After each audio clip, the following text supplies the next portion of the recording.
പ്രധാനമന്ത്രി നരേന്ദ്രമോദിക്ക് ധൈര്യവും കരുത്തും ശ്രീരാമനാണെങ്കിൽ ശ്രീരാമദാസനായ ഹനുമാനാണ് അരവിന്ദ് കെജ്രിവാളിന്റെ കരുത്ത്. ഹനുമാൻ സ്വാമിയുടെ അനുഗ്രഹം തനിക്കുണ്ട് എന്നും ഏകാധിപത്യം തകർത്ത് ഇതാ താൻ തിരിച്ചെത്തിയിരിക്കുന്നു എന്നാണ് ജാമ്യം കിട്ടി പുറത്തിറങ്ങിയ കെജ്രിവാളിന്റെ ആദ്യ പ്രതികരണം. മദ്യനയ അഴിമതിയുമായി ബന്ധപ്പെട്ട കള്ളപ്പണ ഇടപാട് കേസിൽ അറസ്റ്റിലായ മുഖ്യമന്ത്രി അരവിന്ദ് കെജ്രിവാൾ ഇടക്കാല ജാമ്യത്തിൽ കഴിഞ്ഞ ദിവസം പുറത്തിറങ്ങിയിരുന്നു. ഏകാധിപത്യം തകർത്ത് തിരികെ എത്തിയെന്നും പോരാട്ടം തുടരുമെന്നും കെജ്രിവാൾ പറഞ്ഞു.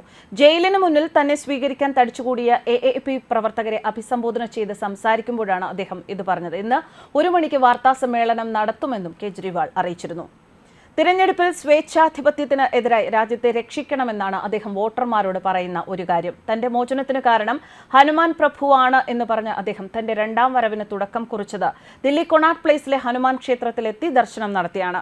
ഭാര്യ സുനിത കെജ്രിവാളും പഞ്ചാബ് മുഖ്യമന്ത്രി ഭഗവന്ത് സിംഗ് മാനും അനുഗമിച്ചു. ദക്ഷിണ ഡൽഹിയിൽ അരവിന്ദ് കെജ്രിവാളിന്റെ റോഡ് ഷോ നടന്നിരുന്നു. പ്രചാരണത്തിന് ശക്തി പകരാനാണ് ആം ആദ്മി പാർട്ടിയുടെ തീരുമാനം. അതിനിടെ ദില്ലിയിലെ ആം ആദ്മി പാർട്ടി ഓഫീസിൽ വാർത്താ സമ്മേളനം നടത്തി അരവിന്ദ് കെജ്രിവാൾ നിലപാടുകൾ വ്യക്തമാക്കുകയും ചെയ്യും. ദൈവാനുഗ്രഹം എന്നോടൊപ്പമുണ്ട്, ഉടൻ പുറത്തിറങ്ങുമെന്ന് ഞാൻ പറഞ്ഞിരുന്നു. ഏകാധിപത്യത്തിനെതിരായ പോരാട്ടം തുടരും. ഏകാധിപത്യം തകർത്ത് ഞാൻ തിരികെ എത്തിയിരിക്കുന്നു. പിന്തുണയ്ക്കുന്നവരെ കാണുന്നതിൽ സന്തോഷമുണ്ട്, അവരോട് നന്ദിയുണ്ട്. ഹനുമാൻ സ്വാമിയുടെ അനുഗ്രഹം എനിക്കുണ്ട്. ഉന്നത കോടതിയിലെ എല്ലാ ജഡ്ജിമാർക്കും നന്ദി. എനിക്ക് എല്ലാവരോടും നന്ദി പറയണം. നിങ്ങൾ എനിക്ക് നിങ്ങളുടെ അനുഗ്രഹം തന്നു. സുപ്രീം കോടതിയിലെ ജഡ്ജിമാരോട് എനിക്ക് നന്ദി പറയണം. അവർ കാരണമാണ് ഞാനിപ്പോൾ നിങ്ങളുടെ മുന്നിലെത്തിയത്. ലോക്സഭാ തെരഞ്ഞെടുപ്പ് 4ാം ഘട്ടത്തിലേക്ക് കടക്കാനിരിക്കെ കെജ്രിവാളിനെ ദേശീയ തലത്തിൽ തന്നെ ഉയർത്തിക്കാട്ടാനാണ് പാർട്ടിയുടെ പദ്ധതി.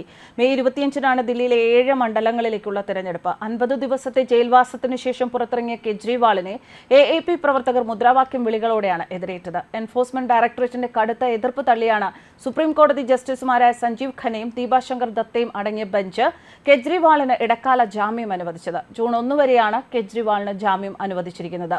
അറസ്റ്റ് ചോദ്യം ചെയ്തുള്ള കെജ്രിവാളിന്റെ ഹർജിയിൽ സുപ്രീം കോടതി ഇടക്കാല ജാമ്യം പരിഗണിക്കുകയായിരുന്നു.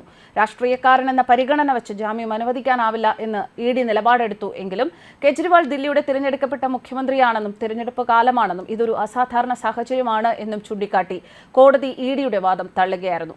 അരവിന്ദ് കെജ്രിവാൾ ദില്ലി മുഖ്യമന്ത്രിയാണ്. രാജ്യത്തെ ദേശീയ പാർട്ടികളിൽ ഒന്നിന്റെ നേതാവ്. അദ്ദേഹത്തിനെതിരെ ഉയർന്നിട്ടുള്ളത് ഗുരുതരമായ ആരോപണമാണ് എന്നതിൽ സംശയമില്ല. എന്നാൽ അദ്ദേഹം കുറ്റക്കാരനെന്ന് കണ്ടെത്തിയിട്ടില്ല എന്നായിരുന്നു കോടതിയുടെ നിരീക്ഷണം.